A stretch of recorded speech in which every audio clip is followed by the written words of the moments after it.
Hello friends, welcome back to Edu Skills IELTS Made Easy. I'm Father Salim Joseph, a Cambridge certified English teacher. Today we are going to reflect upon the paragraph structure. For the purpose of IELTS Task 2, essay writing, or even for TOEFL or university essays, or anyone who wants to write an essay, there should be a structure. And IELTS focuses on coherence and cohesion, the logical linking of sentences in a paragraph, for which you get 25% of the marks in Task 2. So this is a very essential aspect. And today I'm going to give you, in a very nutshell, within 2 minutes, under an acronym PEAL, P-E-E-L, P-E-E-L, PEAL, signifying peeling a banana. Today let's look into the structure, basic idea of a paragraph. And anybody who wants to write a paragraph or an article or anything for that matter needs to know what is the structure of a paragraph. And today we have this simple format whereby you have a structure for your essay. So let's look at the PEAL idea of a paragraph. In the acronym PEAL, P stands for point, E stands for explanation, again E stands for example, and L stands for link. So you have to present your point or an argument, then explain why you made that statement, then illustrate it with examples and link it back to the point that you made. Reminding yourself you are on task, because task achievement is going to be another 25% of marks in your IELTS Task 2 essay. So let's take example of an IELTS Task 2 essay. Some schools have restricted the use of mobile phones. Is this a positive development or a negative one? Give reasons for your answer and include any relevant examples from your own knowledge or experience. Write at least 250 words. We are not going to write the whole essay, but we are going to look into the paragraph structure. And if you say restricting the use of mobile phones in the campus or in the schools is a positive development, the immediate question is why? You have to give reasons for your statement. So maybe the point is I want to present it's a positive development because my point is that less phone access improves learning. How? Then I have to explain it.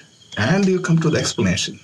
Lesser the use of cell phones in the classrooms, fewer the distractions. Now you have to give an example and present a picture in front of the examiner. So you have to prove it. So constant temptation to check leads to less attention. You have to remind me about the task, reiterate the point again. So the point is less phone access improves learning, and the explanation is reason is fewer distractions. Then the proof is constant temptation to check by the students leads to less attention, and you are going to reiterate the statement again back to the first point that you made. The first point that we are going to present in the first part of the essay is restricting phone use in the classroom can improve learning. Immediately the question, how? You have to explain. You have to reason out. You have to say why you say that. So this is because without these devices, there are far fewer distractions for teachers and students.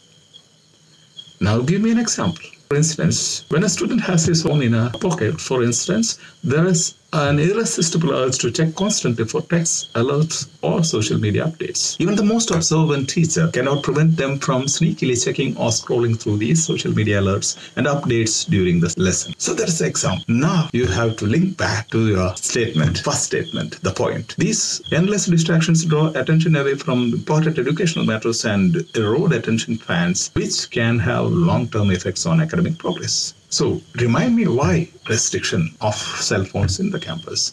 So I link back to the point which I stated in the beginning of this paragraph, saying these endless distractions draw attention away from important educational matters and erode attention spans, which can have long-term effects on academic progress. This is a simple paragraph. And you can definitely download. The link is given in the description where you can download this paragraph if you need to refer in the future. So again, restricting phone use in the classroom can improve learning, the point. Then the explanation, this is because without these devices, there are far fewer distractions for teachers and students. And you have the example when a student has a phone in his pocket, for instance, there is an irresistible urge to check constantly for text, alerts, or social media updates. Even the most observant teacher cannot prevent them from sneakily checking or scrolling through these social media alerts and updates during the lesson. remind me why this restriction is required. So link back to the first point. These endless distractions draw attention away from important educational matters and erode attention spans, which can have long-term effects on academic progress. That's how we link back, which is an essential aspect of coherence or cohesion.